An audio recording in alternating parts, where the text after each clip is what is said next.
बटेंगे तो कटेंगे, एक है तो सेफ है जैसे नारे महाराष्ट्र के चुनावी अखाड़े में खूब छाए हुए हैं। हिंदुत्व की बिसात बनाम कास्ट पॉलिटिक्स पर दोनों गठबंधन आमने सामने हैं।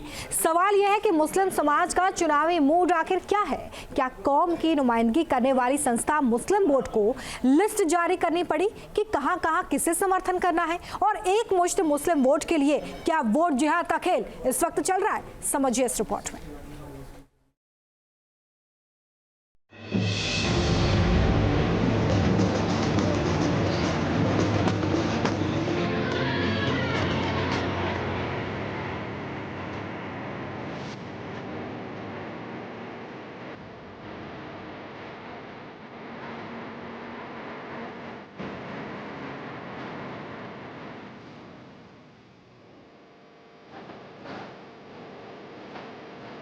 महाराष्ट्र में करीब 12% मुस्लिम वोटों में बंटवारा होगा या फिर एक मुश्त वोट गिरेगा, इस पर मुस्लिम बोर्ड का फतवा आ गया है। वोट जिहाद का खेल भी चला है, जिसमें एक एक पत्ते खुलने लगे और ईडी की एंट्री भी हो गई। ऐसे में सवाल है, क्या मुस्लिम वोटों का सौदा हुआ? महाराष्ट्र में वोट जिहाद का मालेगांव मॉड्यूल क्या है?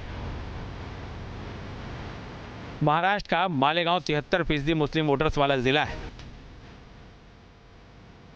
यहां मालेगांव पुलिस ने 2 आरोपियों को गिरफ्तार किया। आरोप लगा कि मुस्लिम समाज का वोट दिलाने के नाम पर हवाला का खेल चल रहा था। वोट जिहाद का खेल गुजरात बंगाल तक जांच। मालेगांव मामले में ईडी की जांच का दायरा गुजरात पश्चिम बंगाल तक फैल गया। बताया जा रहा है कि इस मामले में 23 से ज्यादा लोकेशन पर छापेमारी हुई। महाराष्ट्र में मुंबई, मालेगांव और नासिक के 2 लोकेशन पर, अहमदाबाद में 13 लोकेशन और सूरत के 3 लोकेशन पर छापेमारी हुई।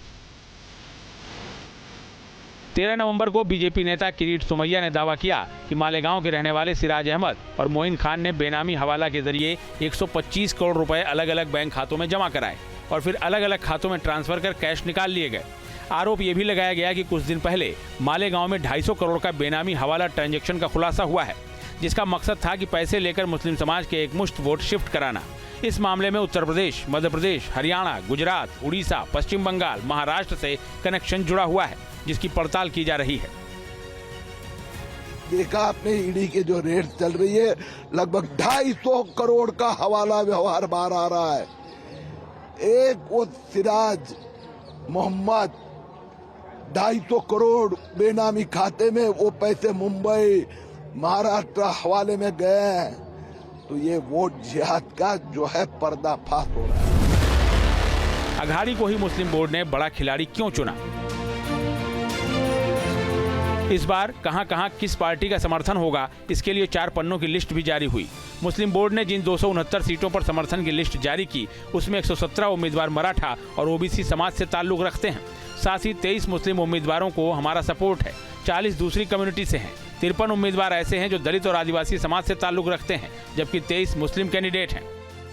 All India Muslim personal law board के प्रवक्ता मौलाना खलीलुर रहमान सज्जाद नोमानी पिछले महीने भर से सियासी चर्चाओं के केंद्र में रहे हैं। अखिलेश यादव अपने नेताओं के साथ महाराष्ट्र में उनसे मिलने पहुंचे थे। इसके साथ ही कई बड़े नेताओं से भी मुलाकात का सिलसिला चला और आखिरकार वोटिंग से महज 6 दिन पहले बोर्ड ने अपना फरमान सुना दिया, जिसके खिलाफ महायुति और हिंदूवादी संगठन मैदान में उतर आए।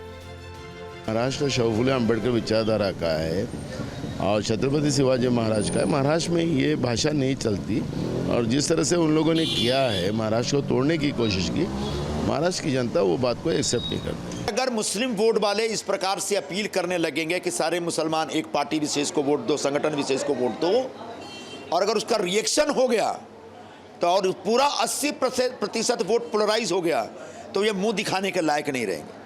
तो आइए, जाति पाति मजहब भाषा से ऊपर उठ करके चुनाव होने दीजिए, वोट होने दीजिए। लोगों को काम के आधार पर वोट मिलना चाहिए, कौम के आधार पर नहीं।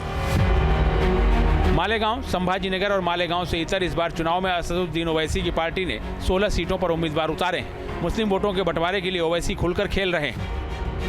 मोदी को नोटिस नहीं दिए, ओवैसी को दिए।